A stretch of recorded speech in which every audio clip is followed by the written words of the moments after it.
they wanted out of the war, having not achieved their goals. And I think if you read the memorandum of understanding that the two sides signed, what that document really says is we both want to step back from the war because it's not achieving our goals, but we still want to achieve our goals, and we cannot agree on any of the demands that either side is making, and therefore it was an inherently very, very unstable agreement, and you had breaches of the ceasefire almost immediately, and now the US essentially has said we are going to force traffic through the Strait of Hormuz, or we're going to start hitting you again. It's not quite a return to war, but it's pretty close. And I think what you're going to see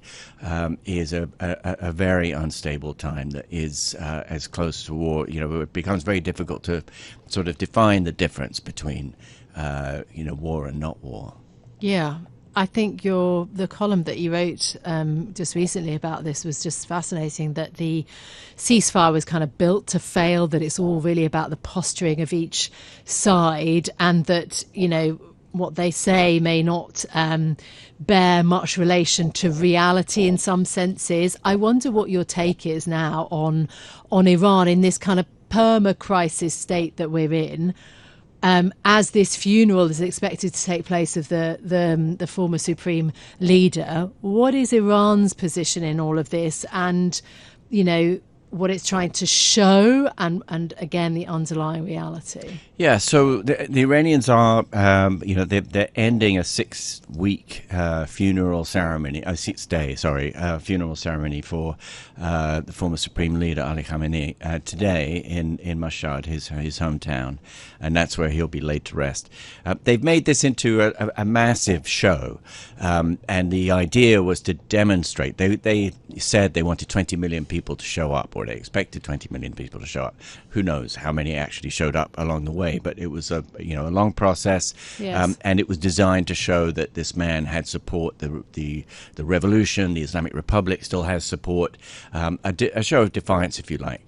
At the same time, they were upset about how many ships were getting through in Hormuz without, submitting to their control. So they started hitting ships. Whether they've overplayed their hand and they're now going to have to kind of rethink, or whether they will simply be able to keep hitting back in a tit for tat with the U.S. until the U.S.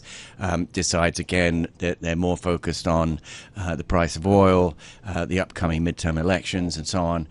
That is really the question. Well, what are the military options now available to President Trump? We've heard talk about taking Karg Island, for example. Yeah, he's been talking about taking Karg Island since the 1980s. And it's possible. It's something the U.S. could do. From the best of our knowledge, what the U.S. military has said to him is, yes, we can take it. Then what? We will have a bunch of American troops sitting on a very small island right next to all this, oil drums and other infrastructure for the oil industry. And what do we do then? Because we're just going to be targets. And the logic then is obviously that you get off the island, you go onto the mainland, and you create a buffer zone that stops you from being a target. But your troops who are targets then are fighting through mountains in order to constantly increase the buffer zone. And you end up with a ground invasion. So this is, the thing that I think is simply not going to happen. Mm.